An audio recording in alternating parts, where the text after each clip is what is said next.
Hi, Dr. Woolard. My name is Joshua Brooks, and I signed up for the baseball infielders throw. So we're going to break this play down with the help of Mr. Bill Ripken, former Major League Baseball player, actually an analyst on MLB Network nowadays. He does a great job of trying to explain the infielder's throw as a drill. However, I think it does a great job of showing what all needs to be done for the muscle groups and all the parts that are broken down into it. Now, I've broken the video down to about a quarter of play feedback just to help us decide and see what's going on in the play itself. I'd like to think it's broken down into three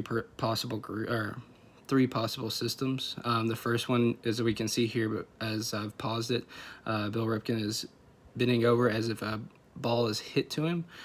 This area or motion in the play certainly uses all parts of the body, which is why I think baseball and the infielder's throw is such a unique concept in general. So let's talk about the first part of the play. So as we can see, I'll start the play. He bends down, accepts the ball. Now, this muscle group that's all involved here starts with the core, it starts with the legs, and it starts with the upper part of the body. So those muscle groups in that sort of area are latissimus dorsi, your abdominal muscles, your hips, and your glutes, and of course the lower back muscles too. So the concentric and eccentric muscles and the agonists involved in this, I'll explain those in a second.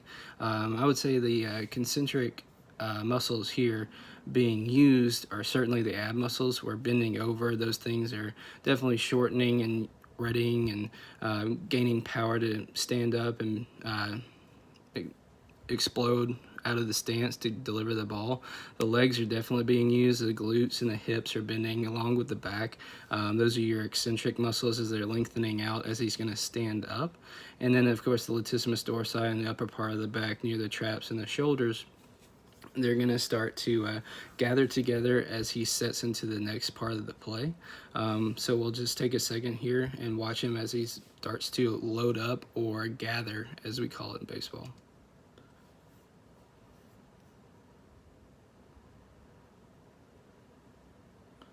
There's your gather, and there's your step. So as he's coming together like that, the ab muscles are going from concentric to eccentric.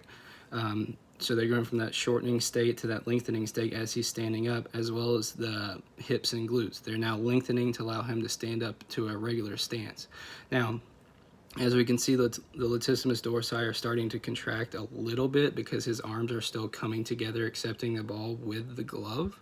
Now we'll take the step forward as we see here. He'll take that step. That's the second part we're gonna talk about. So now his ab muscles, as we can see, are completely eccentric. They're lengthening. They're at the top of his possible extension. His right arm and his left arm are separating, getting ready to release the ball. His glutes and his hips are firmly planted into the ground, giving him a state of secureness and a base and a strong base to throw off of.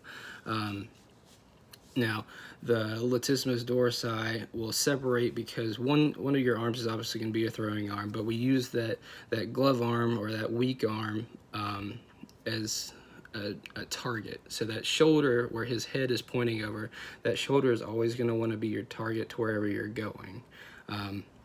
He looks to be in great position. Again, professional ball player, retired, obviously knows what he's doing. So we'll talk about the third part of this motion and talk about all the parts that are coming up next.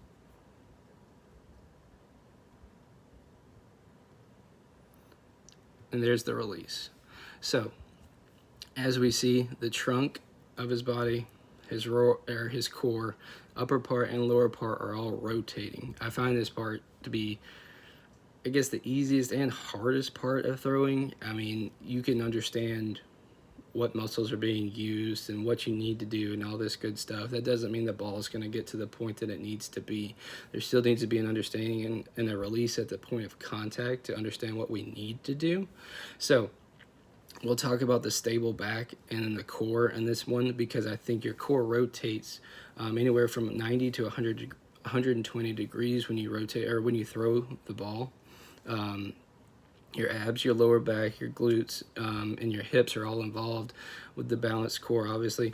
And then the back, the latissimus dorsi, located on the sides of your back, are helping you rotate and get that ball through. The ironic part here is we don't really talk about the ligaments used in the elbow here, because they're forced in such a way that is uncommon to the body, which is why you see a lot of baseball players have elbow issues and trouble with their UCL. But an important part of this also is you got to have strong arms, you got to have a strong upper back to get that constant motion every day and make that throw in practice and warm-ups, in games, getting ready for the season. It's a primary thing to do. And then finally, I want to talk about the deltoids, the upper part of the shoulder muscle there. You're going to allow that shoulder to rotate during the windup and the cocking phase, and forward when accelerating when throwing the ball. So finally, I'm just going to show you the full speed of the throw by itself, so we don't have to watch it at a quarter of the speed. So we'll back it up to where we were earlier. Sorry about this. I thought I had the right time down. So here we go. He's going to bend at the hips and legs, or hips and knees. Get get that core and that stable back involved. Here we go. Explaining the drill. I do apologize. Bends over. Here we go. Transfer. Boom. Right on target. He's going to do it again just for the sake of the drill and explaining to the people at home. But I think this is a great video, great way to explain how the infielder's throw is done from any point on the infield. It can be made from second, short, obviously third, first base, and gets the point across. Boom, right on target.